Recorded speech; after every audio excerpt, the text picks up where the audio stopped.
Hey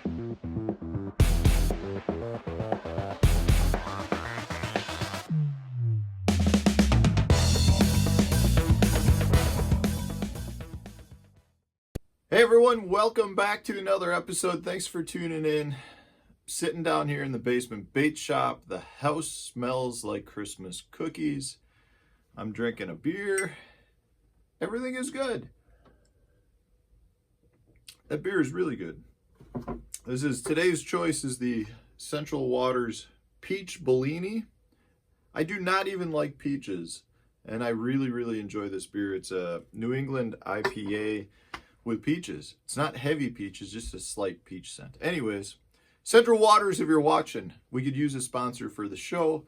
So guys, I'm sitting down here in the basement. I thought I'd come down and do a quick video. I want to point out that the realshot.com has their 8 days of Christmas sale going on. A lot of the sales that we had a few weeks ago, they have similar ones, 40% off, all Sitka gear. They've got a bunch of like Sims rain suits on super clearance.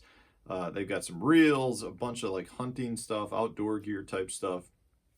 Check it out if you're looking to save a few bucks, if you got some last minute Christmas shopping to do, or if you're just looking to spend some of your holiday bonus money.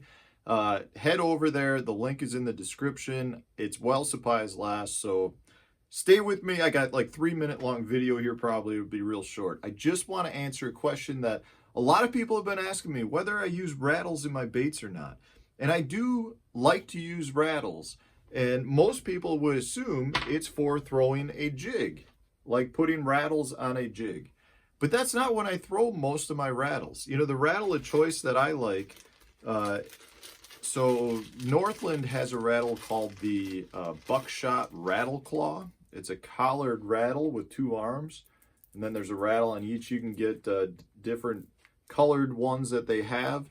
These are knockoffs. I'm not even sure if they're truly Northland ones. I know years ago at Netcraft Tackle, it's a tackle making place, I purchased a ton of the rattle chambers and rattle collars and made my own. So I have hundreds of these things laying around at this point because I do like rattles.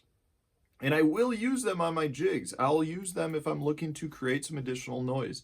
Whether it's dirty out or I'm fishing dirty water or the fish are really active, that's when I like to throw rattles on my jigs.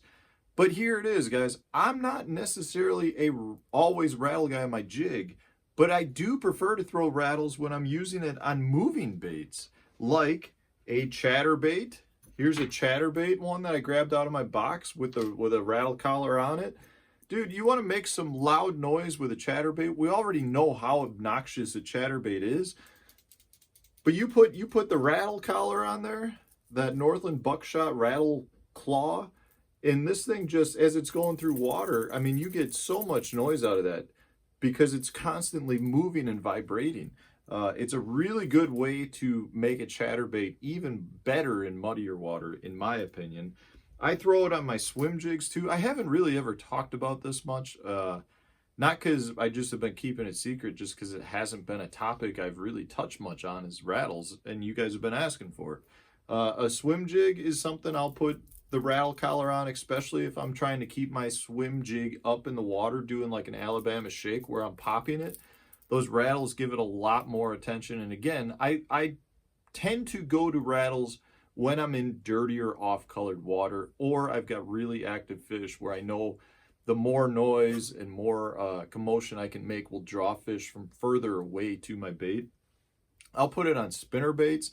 You know, I've talked about in the past how I like to use a spinner bait where I kind of do a pull retrieve the whole way back, and every time you kind of give that little bit of a throb in the spinner bait, your rattles give a little clack. I've put them on buzz baits before. You know, really anything that's skirted, you can make the rattle work really well. But the thing with these rattle claws is they don't have to be a skirted bait. You can put this on the hook shank. You can slide, see if you can see there's a hole there. You can slide that up the hook shank if you want to put it on a bottom dragging bait. If you're just dragging a creature bait around, you can have that on the bottom of the hook, and it doesn't really change the action much. It doesn't stick off the bait. It just kind of hangs off the hook and gives it a look like it's another appendage on a creature bait. But you can put it on almost anything, which is one thing I like. Northland has this whole system. They make various other ones too, where they have like a double chamber that's on just like a collar that keeps them tight, kind of they're stacked like that. You can get a single chamber one. They're just really easy to adapt onto a hook. You can slide it right on and off. Like the thing is, a lot of people don't even realize this. If you look at the jackhammer, let me slide this down. The jackhammer and a lot of baits have like additional collars where you can slide the a rattle chamber up real easy.